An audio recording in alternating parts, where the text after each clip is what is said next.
terkagum-kagum sama kantor Kementerian Kesehatan sekarang.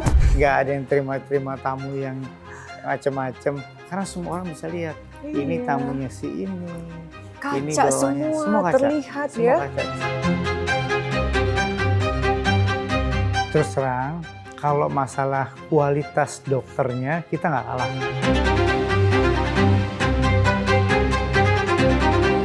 Biasanya orang mengasosiasikan berobat ke luar negeri itu lebih canggih, padahal tidak. Karena saya mengalami banyak pasien saya yang tadinya harusnya dioperasi di luar negeri, ketika sampai berobat saya tidak perlu dioperasi. Pak Wamen, dokter atau Wamenkes?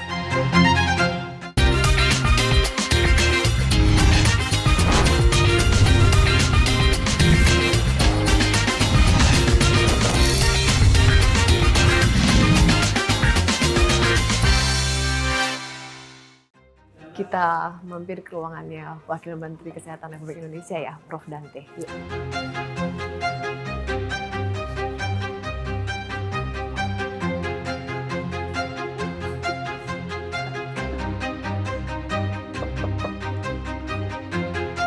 Pak Wamen. Halo, Eli, apa kabar? Ya ampun. Apa kabar? Apa kabar Pak Wamen? Baik. Ini saya terkagum-kagum sama kantor Kementerian Kesehatan sekarang, Pak Wamen. Sekarang kita buat desainnya modern, Iya. open space, sehingga kita bisa lihat semua orang yang ada di dalamnya. Iya, tim kerja, Pak Wamen. Semua kok kelihatan. Iya. Nggak ada. Ini ruangan Pak Wamen, ya ampun. Ini ruangan saya. Comfy kalau anak Gen Z sekarang bilang tuh, so comfy kalau kata Gen Z. Iya. Supaya betah kerja. Iya, Pak Wamen. Ya kita ada di sana. Iya, nih. Pak Wamen, saya tuh kan sejak dulu jurnalis. Nah, spesialisasi saya itu jurnalis, salah satunya bidang sosmas, kesehatan. Ini tuh des saya. Oh, Jadi gitu. saya tahu dulu seperti apa kantor kementerian ini, dan sekarang ya ampun, saya terkaget-kaget nih Pak Wamen. Mudah-mudahan Lihat kantor ya, baru, lihat lihat tuh, Pak Wamen, lihat ya. kantor-kantornya kan. Ini Teman-teman ruangan open rapat saya. space ya. Ini ruangan rapat saya. Kalau saya rapat di sini. Canggih ya. Cantik, ruangannya indah, bagus, modern. Sekretariatnya di luar. Iya, open Semua space. open space, semuanya bisa melihat Bisa orang lain, lihat, bisa semua berinteraksi kerja. secara konkret. Terus dan yang penting nggak ada yang bawa kresek, nggak ada yang terima tamu yang macem-macem, karena semua orang bisa lihat. Ini Iya. tamunya si ini Kaca bawahnya. semua kaca. terlihat Semua ya. kaca di sini.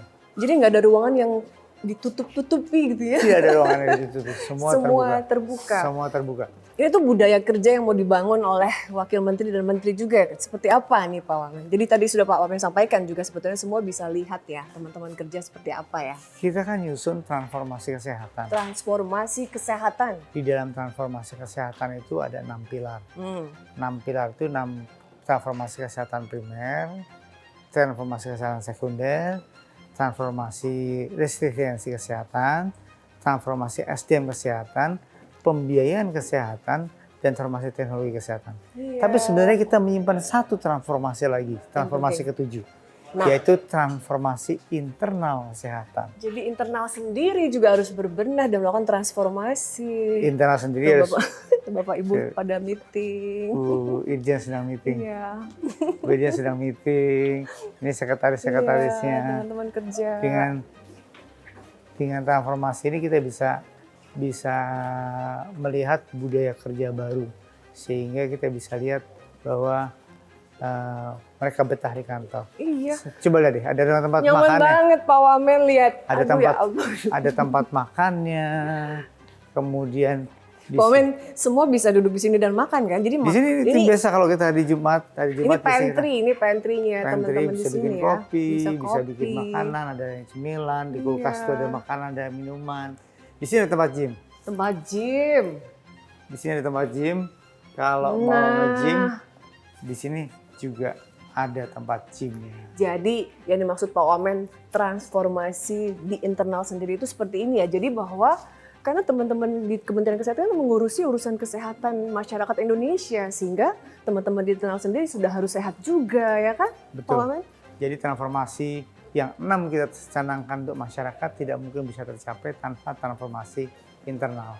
Transformasi internal itu bisa berlangsung dengan budaya kerja yang baik. Nah, Budaya budaya kerja yang baik itu harus didukung oleh fasilitas yang baik juga seperti kantor yang kita punya ini. Wah, ini tuh nggak berlaku untuk Kementerian Kesehatan saja. Ini tuh buat kita semua ya kan, soal budaya kerja yang baik itu dimulai dari lingkungan kerja sehingga mendapatkan output yang baik ya Pak Wamen ya. Betul. Semua sekretaris, semua karyawan ada di luar. Yang di kamar-kamar ini adalah kamar-kamar restoran, ini ada tempat ruang meeting serbaguna. Orang bisa pakai ruang meeting mana saja yang mereka mau. Pak Wamen ini terus terang saya jadi iri nih sama kantornya bagus banget. Iya. Kita desain sih kita pilih-pilih sendiri. Ini juga ini murah loh. Ini dibeli di salah satu toko bukan didesain tapi dibeli sendiri di salah satu toko furniture di Jakarta yang murah. Karena biasanya kalau model-model harus pakai itu lebih mahal ya. Jadi efisiensinya ya udah beli yang jadi aja, yang penting bisa didesain ya. Yang penting bisa desain. Iya, jadi nggak perlu custom. Jadi kompak menyatu dengan desain. Iya ya, Pak Wamen tidak perlu harus di custom dan itu biasanya lebih mahal dan ini juga cari-cari aja katanya, yang penting nggak harus mahal. Iya, sih, Pak Wamen? Iya betul. Ini sekretaris di luar. Iya. Jadi bisa. Halo. Bisanya apa? Siapa namanya? Tania. Tania, ini timnya Pak. Gimana rasanya punya kantor kayak gini, enak? Gen Z nih kayaknya, pasti Gen Z ya? Gen Z terakhir. Gen Z terakhir. Tadi Pak Wamen bilang budaya kerja kantor sebagus ini gimana rasanya? Seru dengan suasana yang baru ya. Seru ya? Thank you Tania. Wawancara bapaknya dulu nih. Yap. Tuh kan tadi Tania seneng banget punya kantor sebagus ini ya. Sama lah ya, kita semua pasti seneng Pak Wamen. Iya. Supaya semangat, Iya. supaya termotivasi, Halo. dan supaya ini kerja dengan baik. Iya, dan Pak Wamen ini terus terang saya melihat teman-teman ini kan ASN kan ya. Tapi teman-teman kayak rasa juga nggak berasa harus ASN ya, tetap gaya tetap stylish. Coba Kak sini Kak. Tuh kan. Tuh, stylish. ASN kita sekarang tuh modern kayak Gen Z ya Kak. Kamu Gen Z ya Kak? Iya. Umur berapa Kak? 24. 24. Nah, gimana nih tadi Pak Wamen udah bilang gimana rasanya kerja di kantor sebagus ini Kak? Iya, nyaman dan Nyaman. dan Budaya produktif. kerjanya Iya. sehat ya. Iya. Tadi aku lihat ada gym, Iya, ada tempat olahraga. pantry-nya Pantry-nya bagus. Iya. Keren ih. Iya. Boleh ngelamaran ya Pak Wamen saya? Boleh. Udah ketuaan. Thank you ya. Tadi siapa kan namanya? Natasha. Natasha. Thank you Natasha. Kan timnya Pak Wamen juga keren-keren Pak Wamen. Sehat. Karena ngurusin kesehatan tadi Pak Wamen, mereka pun harus sehat jasmani dan mental juga ya Pak Wamen. Iya, betul. Nah, sekarang kita tempat di sini, Ewi. Tempatnya salah satu tempat favorit saya. Tempat favorit saya yang ada tempat buat ngobrolnya yang enak dan cozy Kita juga. ngobrol sini ya Pak Wamen ya. Oke, kita ngobrol sini. Yuk. Makasih Pak Wamen. Terus terang, kalau masalah kualitas dokternya kita nggak kalah. Kita nggak kalah. Karena kita punya dokter spesialis, kita punya dokter super spesialis, kita punya dokter yang juga sekolah di luar negeri.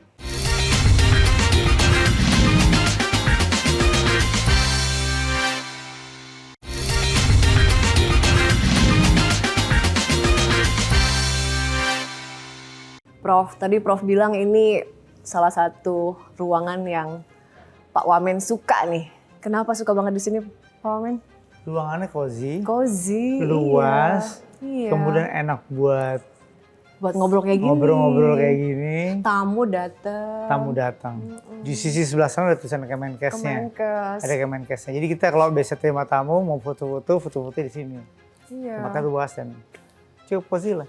Jadi tadi Pak Wamen juga bilang pemilihan juga Pak Wamen dan Pak Menteri juga yang pilih-pilih ya. Ada beberapa eselon 1 yang coba pilih-pilih.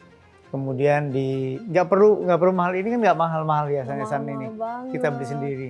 Kita Iya. beli sendiri. Nggak perlu custom. Ini kita bikin dan terus terang biayanya nggak mahal.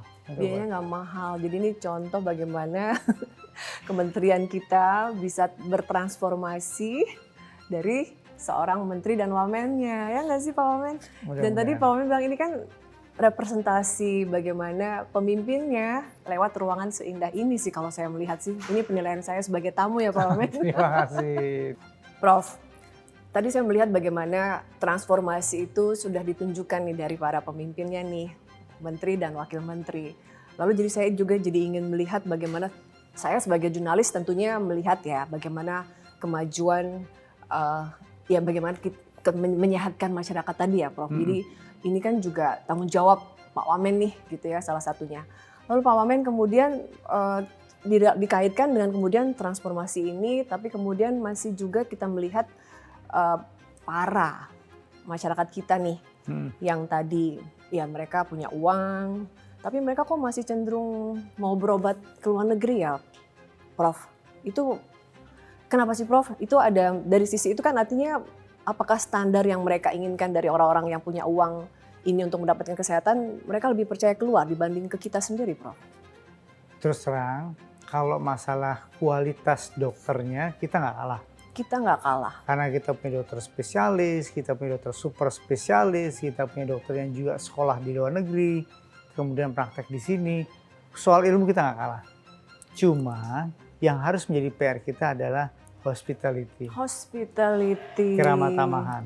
Bayangkan di beberapa tempat di luar, kalau datang tuh dijemput, dibuat appointment. Iya, satu paket. Dipaket, itu pertama. Kemudian ada beberapa obat yang memang di sana lebih murah harganya. Tapi kalau dibandingkan dengan obat-obat generik, nggak juga lebih murah di Malaysia atau di Singapura misalnya. Itu lebih murah obat-obat di Indonesia. Di kita. Sebenarnya masalah adalah masalah trust. Masalah trust yang harus dibangun kepada masyarakat bahwa berobat di Indonesia punya kualitas yang sama dengan berobat di luar negeri. Dan beberapa pasien walaupun saya wamen, saya masih tetap praktek. Saya masih dapatkan pasien yang tadinya berobat di luar negeri, harus diminta untuk dioperasi. Ketika berobat di tempat saya, kemudian saya diagnosis dan ternyata tidak perlu dioperasi. Jadi seperti itu profil kedokteran di Indonesia. Kita tidak kalah tidak kalah kualitasnya dengan pelayanan kesehatan di luar negeri. Hanya saja hospitality-nya harus kita perbaiki. Nah, ini penting nih Prof. Hospitality ini memang penting banget kan dari segala hal tadi ya. Sejauh mana sih Prof Kementerian Kesehatan mendorong itu agar pelaku-pelaku misalnya pelayanan rumah sakit yang memang kita tahu juga baik pemerintah maupun swasta masih punya PR dari bidang itu hospitality. Kita coba bangun ada 28 rumah sakit yang menjadi wisata medis. Wisata medis itu dikaitkan dengan tempatnya, dia bisa berobat sambil berwisata, kemudian fasilitas yang ada di dalamnya, kita lengkapi dengan fasilitas yang canggih dan sebagainya. Misalnya sebagai contoh, nanti kita punya rumah sakit Bali International Hospital di Sanur ya Prof? Di Sanur. Saya udah jalan-jalan ke sana Prof, udah lihat. Iya, bagus kan tempatnya kan? Bagus, memang belum buka ya, tapi memang kita tahu. Bagus dan kita bekerja sama dengan luar negeri. Betul. untuk membangun ya. Standar Bali International Hospital dan hospitality-nya pun kita bangun sedemikian rupa sehingga mirip dengan di luar negeri. Biasanya orang mengasosiasikan berobat ke luar negeri itu lebih canggih, padahal tidak. Karena saya mengalami banyak pasien saya yang tadinya harusnya dioperasi di luar negeri, ketika sampai berobat saya tidak perlu dioperasi. Kenapa mereka mesti operasi di luar negeri? Karena dengan operasi si rumah sakit akan dapat keuntungan, pembiayaan yang lebih besar dibandingkan untuk tidak dioperasi. Di sini kita obati secara konvensional dan bisa sembuh. Nah, berarti kan Prof, itu kan tantangan ya. Bagaimana kemudian kan kita tahu bahwa juga pernah diungkap juga kan oleh Menteri Kesehatan sendiri juga bahwa misalnya sebagai data aja masih ada 1 juta orang tadi kan yang masih memilih berobat ke luar negeri. Lalu hampir 180 triliun. Dulu Presiden sebelumnya Pak Jokowi juga pernah menyampaikan hal ini. Bagaimana kemudian Kementerian Kesehatan gitu ya bisa kemudian teman-teman kita gitu masyarakat Indonesia yang berobat ke luar negeri bisa tadi punya kepercayaan dan trust bahwa mendapatkan hospitality yang sama seperti yang mereka dapatkan di luar ya Prof ya. Ini tantangannya ya. Ya Prof ya. Jadi misalnya ya masyarakat Medan itu mesti melakukan PET scan. PET scan-nya kan nggak ada tuh. PET scan itu alat yang digunakan untuk melihat penyebaran tumor yang ada di dalam badan dari atas sampai bawah. Itu kan nggak ada. Dia bisa pergi ke Jakarta. Tapi dia juga bisa pergi ke Kuala Lumpur atau ke Singapura. Ternyata tiket yang dia digunakan untuk pergi ke Jakarta dan perjalanan yang lebih jauh dan lebih mahal dibandingkan dengan dia ke Singapura atau ke Malaysia. Udah plus-plusnya jadi lebih mahal ya. Lebih mahal. Karena itu kita buat lagi KIK, kawasan ekonomi khusus, kesehatan juga nanti di Batam Dan misalnya. itu murah tadi. Dan itu murah. Nah, Dan kita lengkapi dengan alat-alat yang tadinya tidak ada di Medan, tetapi kita lengkapi di situ sehingga masyarakat bisa berobat lebih murah dan lebih dekat ke tempat-tempat yang tadinya harusnya jauh. jadi dengan tadi ya untuk menjaga teman-teman untuk tetap trust ke Indonesia dan dapat hospitality yang sama, ada Bali International Hospital Sanur. Ya. Sementara untuk mendapatkan standar kesehatan yang juga maksimum, tadi ada kawasan ekonomi khusus di Batam. Dan ini kan untuk mengcounter ya Prof, kita tahu bahwa misalnya yang cukup populer tuh misalnya berobat di Pineng kan, yang katanya bisa sepertiga lebih murah Prof dibanding di Indonesia. Nah ini untuk mengcounter itu ya Prof ya? Ya, seperti itu. Seperti itu ya? Nah. Harga obat-obatan juga nanti akan kita standarisasi sehingga obat-obatan di tempat kita akan jauh lebih murah dibandingkan dengan obat-obat yang ada di Pineng. Tapi jadi menarik nih Prof, bagaimana kemudian misalnya sebetulnya obat kita itu nggak kalah bagus gitu ya dibanding obat generik ya Prof, ini terkait obat generik ya. Saya masih mendapati misalnya masyarakat kita tuh masih belum terlalu percaya gitu. Mungkin juga pengaruh karena tadi ya Prof, misalnya di apotek sendiri misalnya, teman-teman di apotek, saya misalnya kan jadi saya juga ibu-ibu nih yang suka juga belanja obat gitu ya, di menembus resep dan lain-lain di apotek misalnya. Mereka tuh mengedukasi kita justru obat yang paten aja lebih bagus gitu Prof. Ini tuh bagaimana kemudian jadi satu sistem yang justru mempopulerkan, menggerakkan masyarakat untuk sama-sama pakai obat generik aja kok. Standarnya sama kok, tapi yang kita dapetin enggak Prof. Mereka bilang yang paten aja bagus, harganya kan mahal. Akhirnya orang-orang ya udah deh biar cepat sembuh saya beli yang paten. Bahasanya gitu Prof. Ini gimana Prof? Jadi nanti akan ditetapkan harga eceran tertinggi untuk masing-masing obat. Karena obat paten itu pasti harganya lebih tinggi. Dan si oknum-oknum petugas farmasi, penjual farmasi, toko obat akan menawarkan obat paten karena dia diberi diskon yang lebih tinggi dibandingkan dengan obat generik. Kalau diskonnya tinggi, dia bisa jual diskon itu kepada masyarakat dan dia tambahin keuntungannya. Jadi keuntungannya berlipat-lipat. Berbeda dengan obat generik yang memang harganya lebih murah. Tapi nanti kita atur bahwa obat paten pun akan ada harga eceran tertinggi sehingga walaupun dia diberikan diskon oleh perusahaan obat, tidak akan lebih mahal dibandingkan dengan obat paten yang berasal dari luar negeri. Ini udah berlaku Prof ya? Belum berlaku. Akan diberlakukan ya? Kita akan berlakukan. Ya artinya dengan mudah-mudahan dengan begini, kan biasa ya Prof ya, mereka melihat dari sisi, oh marginnya lebih untung nih kalau beli paten ya kan, dengan mudah-mudahan dengan harga eceran tertinggi ini, hal itu tidak bisa kita kurangin ya Prof ya? Iya. Oke. Dulu PET scan Eli, cuma ada 3 di Indonesia. Di negara yang 287 juta rakyat Indonesia ini. Cuma ada 3. Cuma ada 3.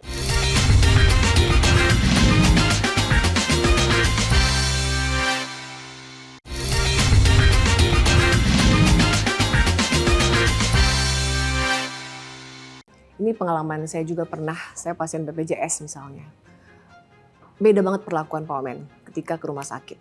Pasien BPJS itu paling tidak 1 hari kita harus rujukan di puskesmas, ngantri. Dapat rujukan dulu biar bisa ke rumah sakit. Seharian tuh ngantri. Begitu di rumah sakit Pak Omen, pokoknya kalau saya lagi harus BPJS tuh, saya butuh izin seharian dari kantor. Daftar aja ngantri, diperiksa dokter ngantri. Nunggu administrasi sebelum nebus obat ngantri. Habis itu ngasih untuk ditebus obat ngantri. Jadi akhirnya butuh seharian. Adakah reformasi untuk membuat layanan BPJS ini jadi lebih praktis ya Pak Wamen atau lebih cepat gitu? Sekarang kita sudah menerapkan model pendaftaran online untuk BPJS. Jadi sebelum datang ke rumah sakit, sebaiknya daftar dulu lewat online.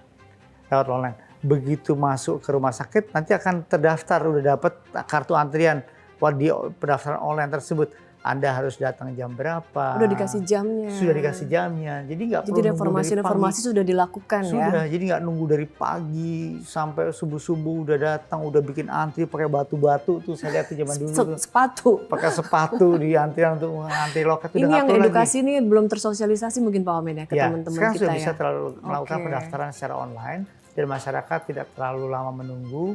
Dan kita sudah menetapkan salah beberapa kriteria rumah sakit menuju ke rumah sakit yang kami unggulkan, mereka kita kasih target. Sebagai contoh, mereka yang berobat di unit gawat darurat tidak boleh lebih dari 4 jam. Harus ditangani. Harus sudah Sudah selesai. selesai ya. Harus sudah Atau selesai. dipindahkan kalau memang harus butuh tindakan selanjutnya ya. Tindakan selanjutnya. Jadi Untuk 4 jam itu adalah waktu maksimal Terlama. yang ada di UGD. Bayangkan kalau gawat darurat saja di UGD itu 4 jam, maka penyakit-penyakit sederhana yang di poliklinik harusnya lebih cepat. Karena itu kita pakai sekarang model pendaftaran online di pengobatan di BPJS. Oke, nah lalu kembali lagi kemudian Prof, tadi dokter Pak Wamen bilang nih ke saya bahwa dokter kita itu nggak kalah bagus dari luar negeri gitu. Tapi juga masih ada isu di mana sebenarnya kita tuh masih kekurangan dokter spesialis ya Prof. Kalau tidak salah saya berdasarkan data kita tuh masih butuh 31.000 dokter spesialis. Kenapa sih Prof kita masih timpang dalam hal dokter-dokter spesialis yang memang punya kemampuan? Kita ada 287 juta penduduk di Indonesia. Iya. Tersebar di kepulauan-kepulauan Negara kita ini unik ya. unik dan tersebar kepulauan-kepulauan Iya, tersebut iya. yang susah dijangkau. Dan tenaga yang dihasilkan oleh dokter spesialis ada rasio yang minimal yang harus terpenuhi. 1 tahun kita bisa menghasilkan 2.700 dokter spesialis baru. Sekarang jumlah dokter spesialis itu kebutuhannya seharusnya sekitar 79.000. 79.000. Baru terpenuhi sekitar 50-an ribuan. Oke, masih kurang 30-an Jadi tadi ya. masih kurang 30-an ribuan. Kalau idealnya ya Idealnya. Pak Wamen ya. Bagaimana caranya kita membuka kuota pendidikan dokter spesialis lebih banyak di center-center pendidikan untuk dokter spesialis. Pertama itu. Isunya adalah isu soal jumlah. Isu yang kedua adalah isu pemerataan. Nah, Ada dokter spesialis, tapi dia terkonsentrasi di iya, di kota. kota-kota besar. besar. Di Jakarta banyak dokter spesialis, tinggal Banyak. pilih. Iya, tapi di daerah Maluku Daerah-daerah, Utara, iya. di Papua, di Nusa Tenggara Timur, itu masih sedikit dokter spesialisnya. Jadi kita akan penuhi dengan menggunakan afirmasi daerah. Program afirmasi daerah. Afirmasi daerah itu seperti apa? Jadi nanti pemerintah daerah itu akan mengirimkan dokter-dokter terbaiknya, dokter-dokter umum terbaik yang sudah bekerja di sana untuk disekolahkan di tempat-tempat pendidikan dengan kita berikan beasiswa melalui LPDP dan beasiswa Kementerian Kesehatan. Tapi dengan satu syarat, setelah selesai spesialis, dia harus kembali ke daerahnya, mengabdi memberikan pelayanan untuk masyarakat setempat di mana mereka berasal.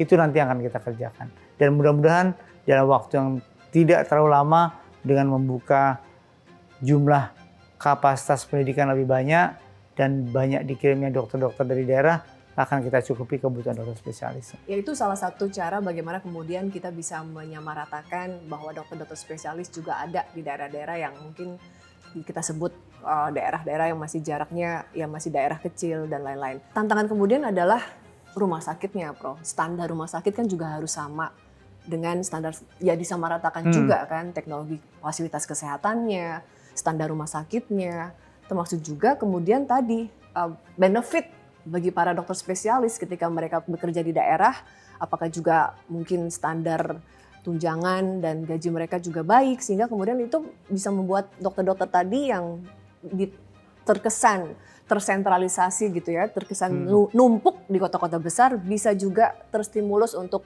ya disebar merata di daerah-daerah lain, Prof. Ya, beberapa strategi sudah dilakukan. Salah satu diantaranya adalah quick win dari Pak Presiden Prabowo. Salah satu quick win dari Pak Prabowo ini adalah membuat rumah sakit tipe D menjadi tipe C di beberapa daerah di Indonesia. Di rumah sakit yang kumuh, yang belum punya fasilitas kesehatan yang cukup, itu akan dibuat, dinaikkan, dibangun baru menjadi tipe C yang mampu merawat pasien lebih banyak dan alat-alat kesehatan lebih banyak. Itu yang pertama. Kemudian tadi beberapa, kita nggak bisa memenuhi semua kebutuhan kesehatan dan semua masalah kesehatan itu secara tuntas. Kita sudah alokasikan masalah kesehatan yang katastrofik, memberikan pembiayaan yang paling besar untuk masalah kesehatan. Salah satunya adalah pelayanan kardiovaskuler, pelayanan jantung ya, kemudian kanker, kemudian uronefrologi, kemudian masalah stroke. Ini menjadi masalah penyebab utama kematian di Indonesia yang paling besar.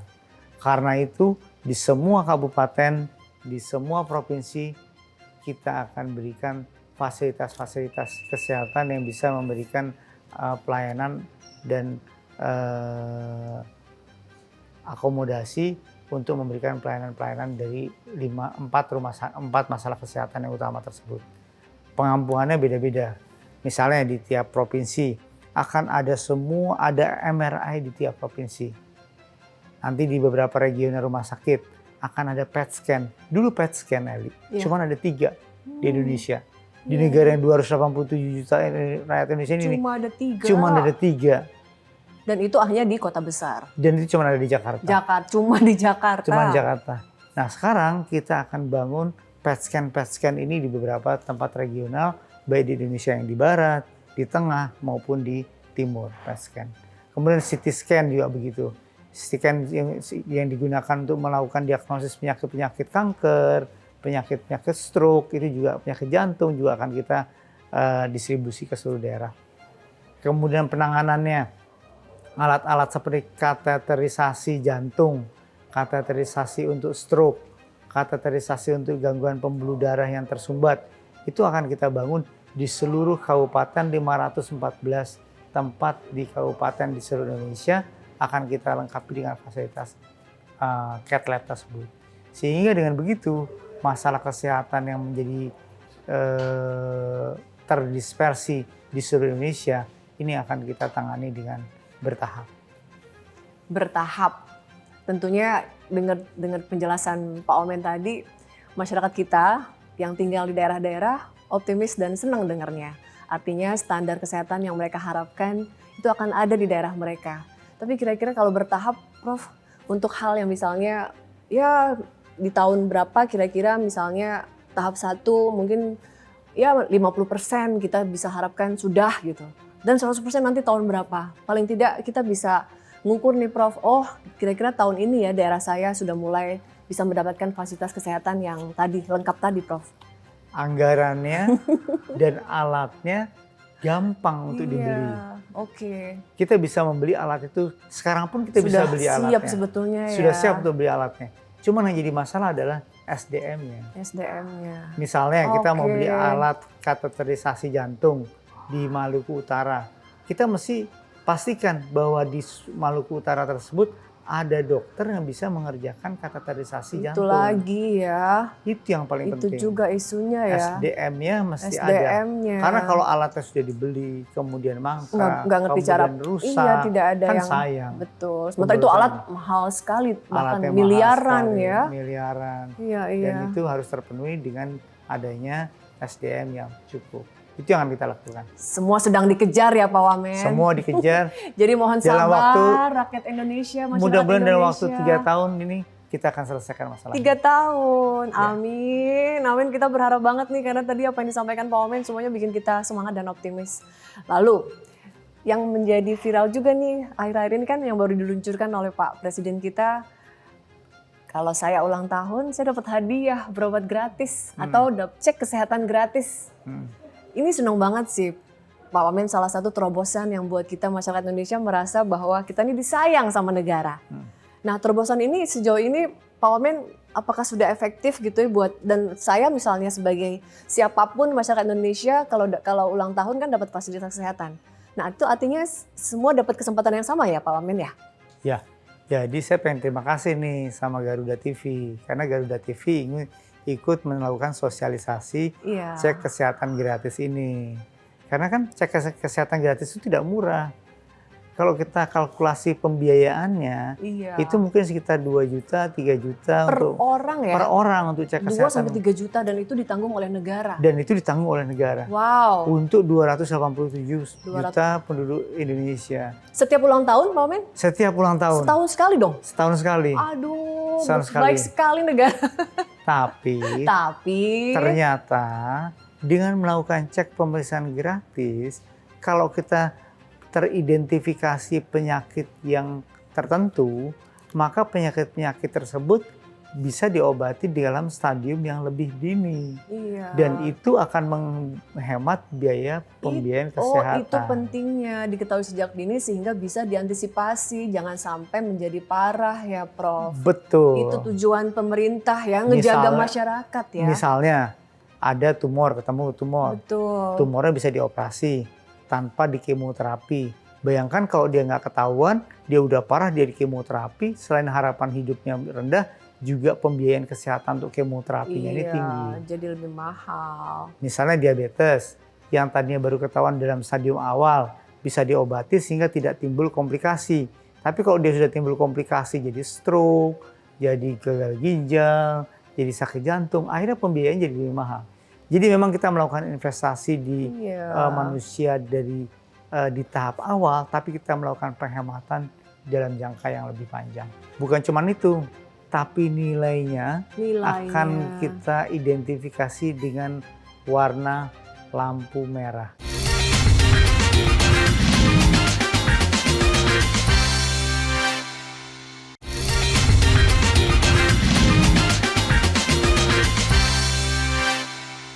Sudah Pak Wamen sampaikan juga ini investasi kesehatan ya Pak Wamen ya, daripada nanti negara harus menanggung kalau pengobatannya menjadi lebih parah. Nah lalu Pak Wamen bicara kemudian terkait investasi ini, pencegahan. Jadi lebih menarik lagi nih, kan dari dulu nih sejak saya jadi wartawan kesehatan nih ceritanya, kita dari dulu sudah menggalakkan. Sebetulnya kan Kementerian Kesehatan tugasnya bukan ngurusin orang sakit, tapi bagaimana rakyat Indonesia itu sehat. Ya nggak Pak Wamen? Ya, Ini kan diwujudkan dari Pak Wamen yang suka olahraga dan sehat. Nah itu bagaimana kemudian tercermin dari 280 juta masyarakat kita Pak Wamen. Lebih baik sehat kan daripada sampai harus sakit. ya. Nah Kementerian Kesehatan juga fokusnya begitu nggak kah Pak Wamen, bagaimana pencegahan dulu dibanding pengobatan? Betul, bahwa pencegahan, promotif, edukasi kepada masyarakat itu jauh lebih penting dibandingkan dengan upaya kuratif atau pengobatan. Jauh lebih penting Dan lebih murah. dan lebih murah. Kalau Investasinya kita lebih murah. investasinya lebih sedikit, tapi hasilnya lebih panjang. Ini kita turunkan, kalau kita evaluasi bahwa health expenditure sebuah negara, angka inflasi kesehatan sebuah negara itu selalu lebih tinggi daripada inflasi, daripada GDP-nya. Iya. Semua negara, Semua negara. kecuali salah satu negara, yaitu Kuba. Kenapa tuh Pak Wamen? Kenapa Kuba punya inflasi kesehatan yang lebih rendah dibandingkan dengan pembiayaan kesehatan GDP-nya? Karena Kuba melakukan pendekatan preventif dan promotif yang lebih dini kepada masyarakatnya. Sehingga dia bisa mempunyai angka harapan hidup yang sama dengan di Amerika. Di Kuba angka pembiayaan kesehatan mungkin sekitar $1.000. $1.000 setahun setahun per kapita. Per kapita ya. Di Amerika $11.000 Jauh per banget kapita. ya. Iya. Sepersepuluhnya. Tapi angka harapan hidup di Kuba dan di Amerika ternyata sama 78 tahun. Itu artinya bahwa upaya kuratif bukan menyelesaikan segala-galanya untuk membuat orang menjadi panjang umur.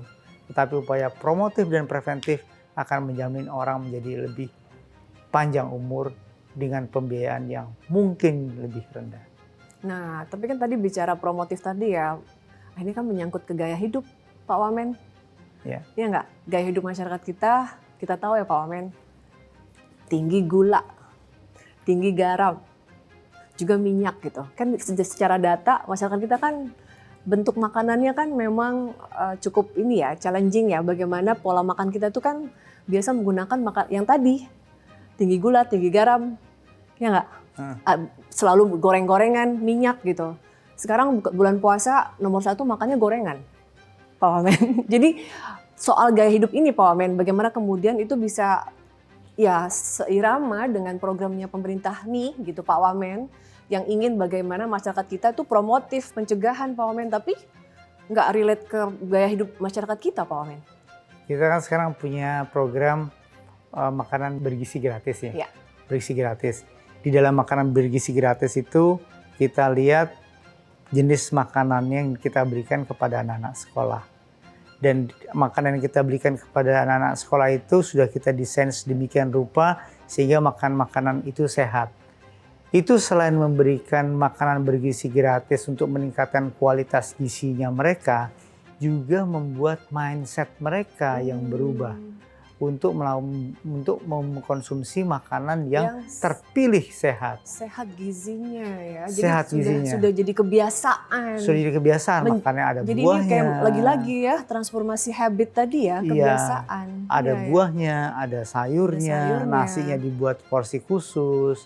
Itu kita buat namanya isi piringku di program Isi kita. piringku. Isi piringku itu ada sayuran, ada proteinnya, ada sayurannya, ada buahnya dan sebagainya. Nah, kalau seperti itu kita terapkan di mulai masa anak, maka bukan tidak mungkin kebiasaan makanan yang sudah kebablasan di beberapa orang ini menjadi terkoreksi untuk generasi-generasi yang akan datang. Kebablasan ya kita ini ya Pak Wamen ya. Tapi kemudian PR juga berarti kan Pak Wamen buat orang tuanya di rumah. Di sekolah mereka dapat makan sehat karena makan bergizi gratis tadi karena dijaga gizinya oleh negara, tapi bagaimana kemudian mengedukasi ibu di rumah, bagaimana menyiapkan makanan yang sehat tadi, Pak Wamen? Nanti mereka akan kritik orang tuanya. Oke. Mereka akan membiasakan bahwa makanan yang diberikan di sekolah ternyata lebih enak loh, Ma. Makan dikasih di sekolah tuh ternyata ini bukan makanan instan. Makanan yang diberikan di sekolah tuh ternyata lebih sedap. Mereka akan minta di rumah dan ibunya juga terus akan menyesuaikan dengan makanan yang biasa diberikan di sekolah tadi. Jadi memang pola edukasi memang tidak semudah seperti kita awang-awangkan seperti ini, tetapi ini salah satu bagian dari upaya yang memang harus kita lakukan kalau kita ingin menyiapkan masyarakat Indonesia ke depan. Satu lagi, Eri, kita akan memberikan food labeling. Food labeling. Food labeling di Jadi semua kandungannya harus tercantum ya. Bukan cuma itu, tapi nilainya akan kita identifikasi dengan warna lampu merah. Gimana? Ada ini inovasi nih, ini bocoran nih. Ada bocoran nih. Iya. Nanti ada lampu warna merah, ada lampu warna kuning, ada lampu warna hijau. Berbahaya. Merah atau itu tidak layak berarti dikonsumsi. kandungan gizinya sudah terlalu tinggi. Gulanya sudah terlalu tinggi, garamnya sudah terlalu tinggi, jadi lemahnya warning sudah ya. tinggi. Nanti masyarakat bisa milih, oh yang saya pilih itu makanan kuning, yang saya pilih ini makanan hijau. Oh yang warnanya merah ini nilai gizinya sudah kelewatan. Jadi kalau bisa nggak saya pilih. Nah model-model seperti itu tuh akan menjadi tren.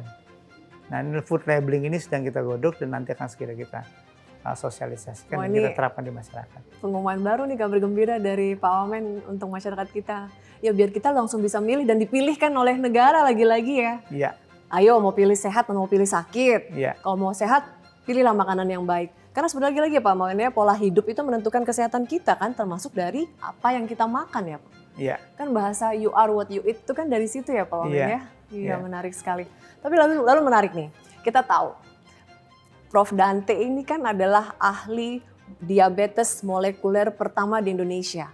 Sementara saya tahu nih, kita juga tahu bahwa diabetes gula itu salah satu penyakit yang mematikan di Indonesia. Nah, kalau soal diabetes kan nggak jauh-jauh dari gula nih, Pak Wamen. Ya, maksud saya juga di lingkungan saya juga nggak jauh-jauh dari ada orang tua yang juga menderita diabetes gitu ya. Nah, lalu Pak Wamen melihat hal ini, bagaimana pola hidup tadi tercermin dari kemudian ya udah masyarakat kita banyak yang menderita diabetes. Bagaimana nih Pak Wamen kemudian kita bisa mengatasi ini bahwa angka-angka mematikan, penyakit-penyakit mematikan ini bisa kita tekan Pak Wamen? Saya ingin sampaikan untuk diabetes bahwa di Indonesia itu tidak ada orang di Indonesia itu yang terbebas dari gen diabetes. Gitu ya Pak Wamen? Ya, tidak ada yang terbebas dari gen diabetes. Ini pelajaran kesehatan dari sang dokter.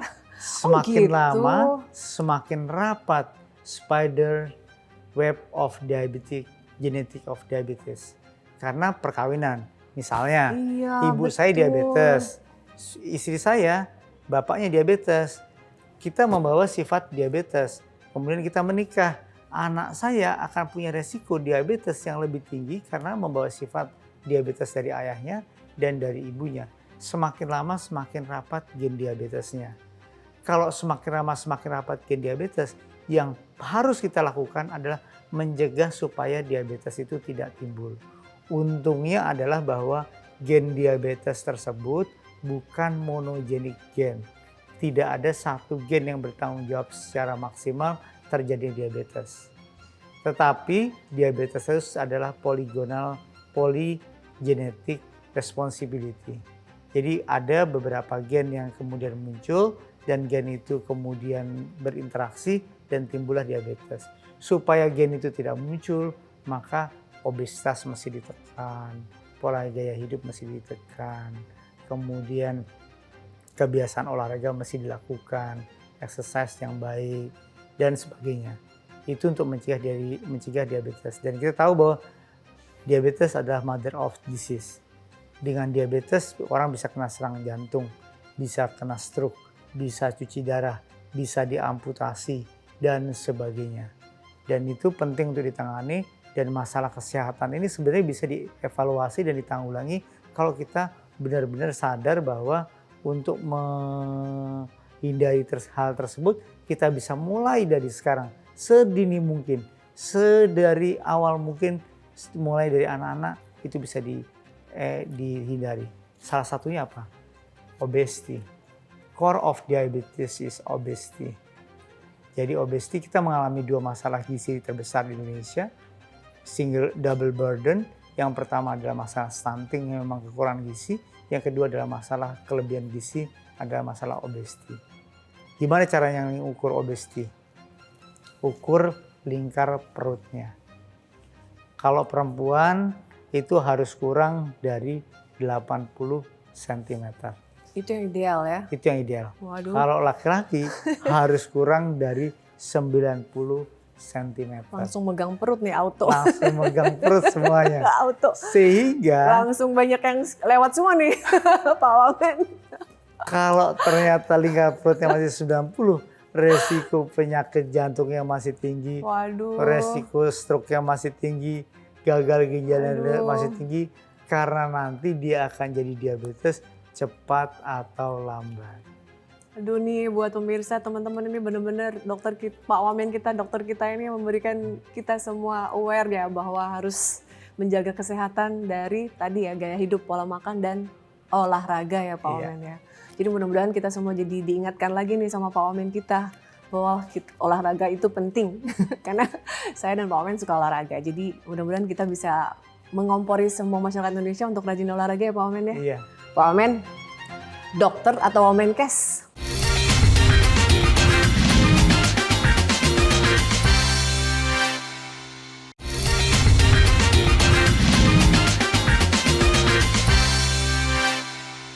Pak Wamen, jadi tadi mother of disease tadi soal diabetes ini menarik sekali ya, karena kita tahu oh ternyata kalau ketemu kok anak kecil sudah terdetek diabetes, ternyata ini ya seperti ini ya Pak Wamen ya. Iya, salah satunya adalah genetis dan dipicu oleh tadi ya apa yang dikonsumsi di rumahnya ya. Mengerikan juga Pak Wamen, saya dengarnya wow, masalah kita adalah kekurangan gizi dan juga kelebihan gizi, stunting dan obesitas. Iya. Pak Wamen, ini menarik. Dari semua kementerian ya, kita tahu. By data dan juga saya sebagai media juga memantau, Kementerian Kesehatan ini adalah kementerian salah satu yang paling berhasil di era pemerintahan sebelumnya. Ya kan? Dan ini terbukti. Menterinya dan wamennya digotong juga di pemerintahan Presiden Prabowo sekarang. Nah, ini kan terbukti bahwa ini Kementerian Kesehatan kementerian yang salah satu yang berhasil. Nah, tapi jadi saya ingin tahu nih Prof Dante sebagai wamen, gimana tuh jadi rasanya di pemerintahan sebelumnya Pak Presiden Jokowi dan sekarang dia berada di pemerintahan Presiden Prabowo? Ya sebenarnya kita didukung dan diberikan tugas yang sama. Oke. Ya, keberlanjutan. Masalah kesehatannya masih tetap sama, hanya prioritasnya dirubah sedikit. Beberapa hal yang sudah tercapai kita evaluasi. ya untuk dilakukan perbaikan yang lebih baik, mana yang kurang akan kita perbaiki lagi lebih baik. Misalnya penyakit yang dulunya penyebab kematian itu lebih banyak pada penyakit menular seperti infeksi, kemudian sekarang berubah menjadi penyakit degeneratif atau penyakit proses penuaan. Nah ini kita sesuaikan dengan perkembangan dari morfologi dan karakteristik masyarakat Indonesia. Dan yang lebih penting lagi, tugas yang kita emban ini adalah menciptakan generasi-generasi Indonesia yang unggul, yang sehat di saat bonus demografi itu nanti akan terjadi di 2045. Pada saat itu, kurva penduduk kita adalah kurva usia pekerja. Kalau kurva usia pekerja tersebut itu adalah pekerja-pekerja yang sehat, pekerja-pekerja yang pintar, pekerja-pekerja yang bisa mempertanggungjawabkan kesehatannya untuk bisa maksimal menyelesaikan pekerjaannya dengan baik, maka itu akan menjadi landasan bagi Indonesia yang lebih maju. Dan itu tidak bisa terjadi dalam waktu singkat. Mereka yang akan bekerja dan menjadi generasi bonus demografi di tahun 2045 adalah mereka yang sedang pada posisi usia anak-anak dan remaja sekarang. Karena itu fokus kita adalah membuat mereka yang sekarang masih anak-anak menjadi lebih sehat daripada generasi-generasi. Tugasnya sebelumnya. berat ya Pak Wamen, menyiapkan generasi loh. Ya kan, membangun bangsa, menyiapkan generasi emas. Tugas berat ya Pak Wamen. Insya Allah. Dukungan semua pihak. Dukungan semua pihak. Pak Wamen, ada nggak spesifik Pak Presiden bilang apa gitu ke Pak Wamen ketika meminta kembali bertugas sebagai Wamen Kesehatan? Jadi Pak Prabowo selalu memberikan arahan kepada kita untuk melakukan semua pekerjaan kita secara maksimal dan dari hati. Dari hati. Dari hati itu yang paling penting, karena bekerja kalau dilakukan dari hati itu pasti akan menghasilkan hasil yang maksimal dibandingkan dengan bekerja yang asal mencapai tujuan program. Misalnya hari ini saya datang ke lapas untuk melakukan screening penyakit TBC di lapas. Itu bukan hanya sebuah program kegiatan dilakukan, tapi kita ingin membuat dan merasakan bahwa walaupun warga-warga binaan itu sedang mengalami pembinaan di tempat lapas-lapas, negara tetap menjamin kesehatan mereka. Tidak ada dibedakan di semua elemen dan struktur masyarakat di Indonesia terhadap potensi yang dapat menimbulkan penyakit, termasuk warga-warga binaan. Jadi semuanya tetap sama. Pak Wamen, terasa klise ya, tapi kalau melihat apa yang tadi Pak Wamen sampaikan, tugas menjadi Wamen itu seperti pengabdian ya. Pengabdian kan Pak Wamen? Ya enggak? Yang penting kerja dengan hati. Kerja dengan hati ya, jadi bukan ini tuh pengabdian. Ya Pak Wamen nggak mau bilang ini pengabdian, kalau saya sebut ini pengabdian ya. Nanti yang menilai saya mengabdi atau enggak masyarakat. Biar masyarakat. Ya, saya hanya melakukan apa yang bisa terbaik yang bisa saya lakukan. Humble sekali Pak Wamen kita. Pak Wamen, ini saya punya beberapa pertanyaan yang harus Pak Wamen jawab cepat ya. Ya. Pak Wamen, dokter atau Wamenkes? Dokter. Oh gitu, dokter selamanya dokter ya? Dokter sama dokter. Kalau Wamenkes ini tugas ya? Ya. Oke, Pak Wamen, mencegah atau mengobati? Mencegah. Mencegah lah ya, nggak usah ditanya nih mestinya ya udah tahu ya. Pak Wamen, gula atau garam? Garam. Kenapa Pak Wamen? Karena gula akan meningkatkan obesitas. Garam mungkin meningkatkan tensi, tapi bisa dikendalikan. Kan nggak mungkin pakai garam yang sampai asin banget. Tapi kalau gula kan bisa manis banget. Kalau gula bisa menyebabkan obesitas, garam menyebabkan hipertensi. Dengar kata dokter dari ahlinya. Pak Wamen, Indonesia bebas diabetes atau Indonesia bebas stunting? Indonesia bebas diabetes dan stunting. Nggak mau milih, nggak boleh milih ya? Dua-duanya harus bebas. Dua-duanya ya? harus bebas. Wakil Menteri Republik Indonesia Prof. Dr. Dante Saxono Harbuwono. Terima kasih sudah berdialog bersama kami di program Orang Penting Garuda TV. Terima kasih Adi.